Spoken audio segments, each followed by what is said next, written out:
สวัสดีผมสวัสดียามเช้าครับวันนี้ตื่นสวยเนี่ยตื่นเช้าก็ไปออกกำลังกายมาครับถึงมาครับ7 โมงพอดีครับวันนี้สิไม่ระนันครับผมไข่ขั่วครับใส่หอมแดงแล้วก็พริกสดใช้ได้ทีมงานเพิ่นบ่มากินเผ็ดครับผมใส่ต้นหอมครับวันนี้ไข่ผมกินแต่ไข่ขาวไปครับมาเดี๋ยวสิมาปรุงไข่ครับ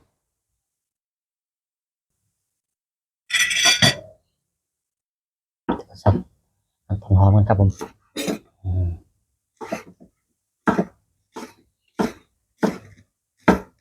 ทานสิ่งซ้ำใดก็แล้วแต่มักนะครับเด้อ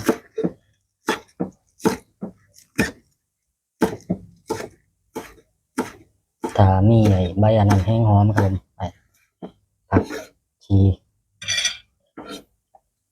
อันนี้ไปหน่อยนึงครับ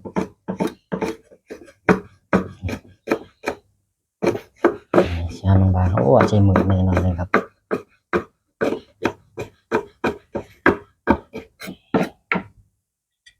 โอเคผมหอมแดงผมล้างเรียบร้อยแล้วครับ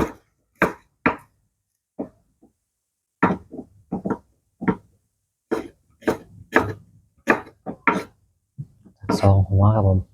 เพราะว่าไข่2 ลูกกินแบบบ้านอยู่แล้วครับเมนูง่ายๆโอเคครับผม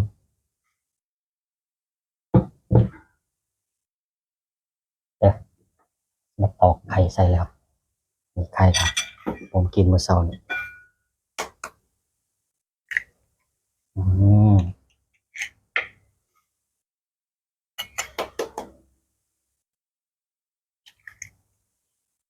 โอเคครับแล้วขั้นตอนนี้เดี๋ยวผมจะปรุงไปเลยครับเดี๋ยวผมอยากเอาเครื่องปรุงครับผมเครื่องปรุงเลยครับใส่หัวครับ1ปลาน้อยนึงครับเพราะว่าสิเป็นเล่งตัวมันจะได้หอมหอมโอเคตีไข่เลยครับ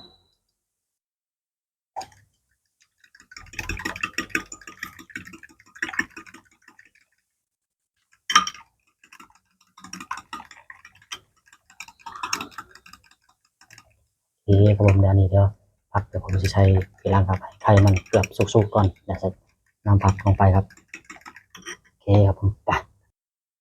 โอเคผมเปิดกันเลยครับ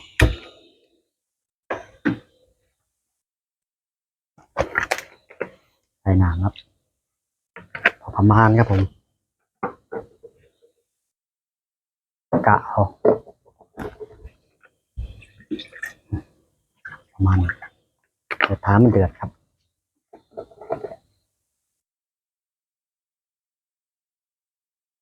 น้ำเดือดแล้วครับผมนำไข่ลงไปแล้วครับ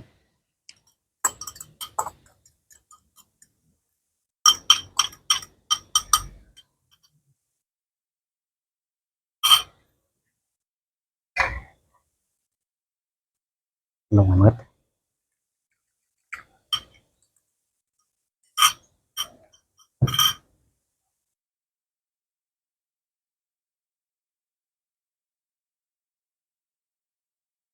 ตาไข่สุกครับผมประมาณ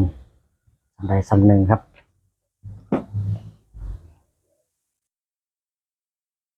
เดี๋ยวเอาทีโรยลงไปครับผมเครื่องหอมที่เราเตรียมไว้ครับอืม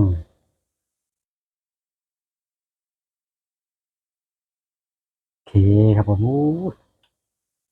สวยงามครับถ้าสุกจะหน่อยนะเอาเส้นมะขนครับเพราะว่าถ้าคนตัวนี้เดี๋ยวไข่มันข้าวได้ครับผมแล้วผมมันไม่มีรสหอมปันใดเดี๋ยวผมจะใส่ซอสเข้าไปเพื่อที่จะให้น้ำมันใสขึ้น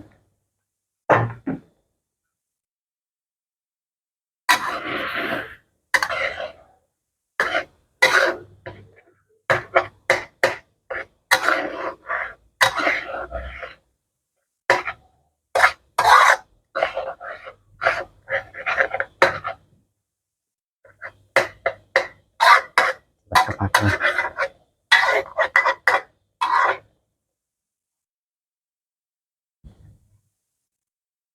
โอ้หอมครับผม รียบร้อยครับผมน่าจะเอาไปสุกสักหน่อยหนึง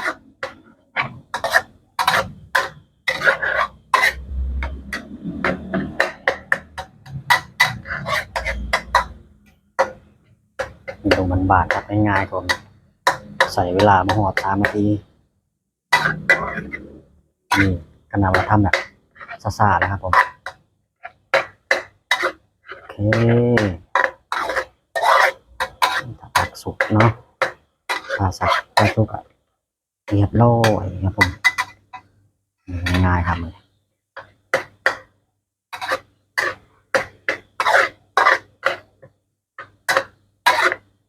ไข่ขั่วน้ำครับ